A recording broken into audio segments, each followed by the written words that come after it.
అడగండి అమ్మా. మాది అనంతపురం డిస్టిక్. అనంతపురం డిస్టిక్, అనంతపురం జిల్లా, చిట్టూరు మండలం సార్. చిట్టూరు మండలం, చిట్టూరు సార్. చిట్టూరు ఆయన ఊర్లు తిరగలేనా కానిచ్చే ములకలైడు విలేజ్ సార్. ఓకే. మాకి 2020లో బాబు పుట్టినాడు సార్. ఓకే. 2022లో పాప పుట్టింది. ఒక బాబు ఒక పాప, ఇద్దరు పుట్టేశారు. అవును సార్. న్యాచురల్ గా. తర్వాత ఆపరేషన్ చేపించుకున్నాం సార్. తర్వాత పిల్లలు పుట్టకుండా ఆపరేషన్ అయింది సార్. 24లో బాబు మధ్యలో బాబు ఇది అయింది.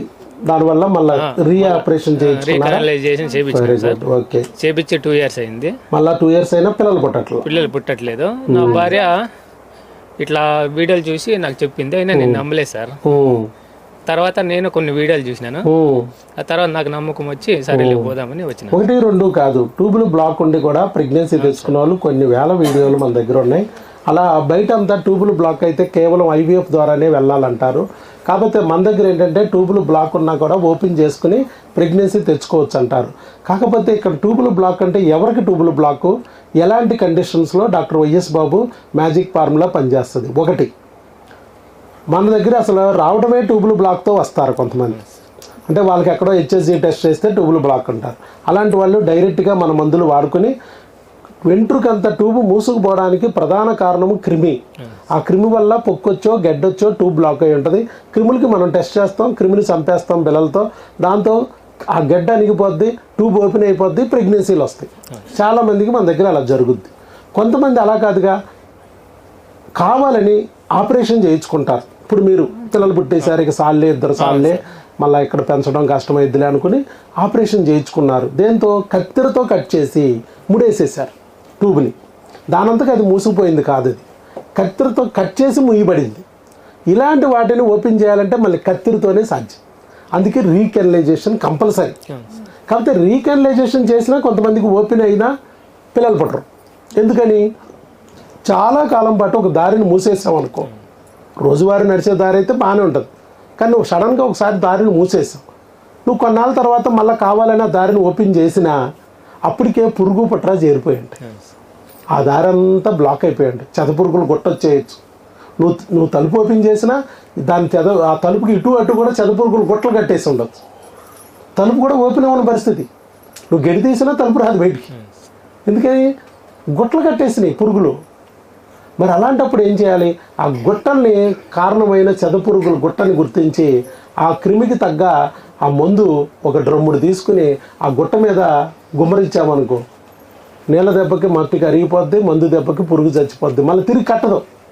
అలా కాకుండా కత్తులతో కర్రలతో కిలికామనుకో దాన్ని, పురుగు స్ప్రెడ్ అయింది, 4 గుట్టలు కట్టిద్ది ఎక్స్ట్రా. పురుగుని చంపలా, నువ్వు కత్తుతో కర్రలతో కిలికావు, పురుగు ఇటు నుంచి అటుపాకి, అటు నుంచి ఇటుపాకి ఇంకో 4 గుట్టలు కట్టేస్తుంది అక్కడే. కాబట్టి ఏది కరెక్ట్? ఆపరేషనా, న్యాచురల్గా మందులతోనే? అది. ఇంకొంతమంది కామెడీగా ఏం చేస్తారంటే, ఎలాగో ట్యూబ్ మూసిపోయింది కదరండి అన్న, IVF చేద్దాం రావు అంటారు. అంటే ఈ దారి మూసేశారు కాబట్టి దారి తెరిస్తే నువ్వు అటోడు అటు వెళ్ళొచ్చు, ఇటోడు నువ్వు రావచ్చు. భర్త వీరికనం అటు ఉంది, భార్య అండం ఇక్కడ ఉంది, మధ్యలో ఆ ట్యూబ్ మూసుకుపోయింది.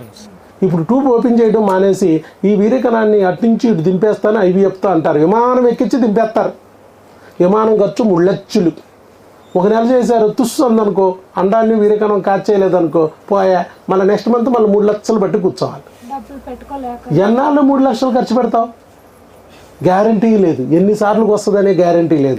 మరి ప్రతి నెల 3 లక్షలు పెట్టి ఎన్నిసార్లు ట్రై చేయాలి? బంగారు పల్లెల్లో తినే కోటీశ్వరుడు కూడా సాధ్యం కాదు. మరి అలాంటప్పుడు స్టీల్ పల్లెల్లో తింటూ, పచ్చడి మెతుకులైనా తింటూ నాకు బిడ్డ కావాలనే వాళ్ళకి ఎంత కష్టమైంది ఆలోచించి. అలాంటప్పుడు మరి ఏం చేయాలి?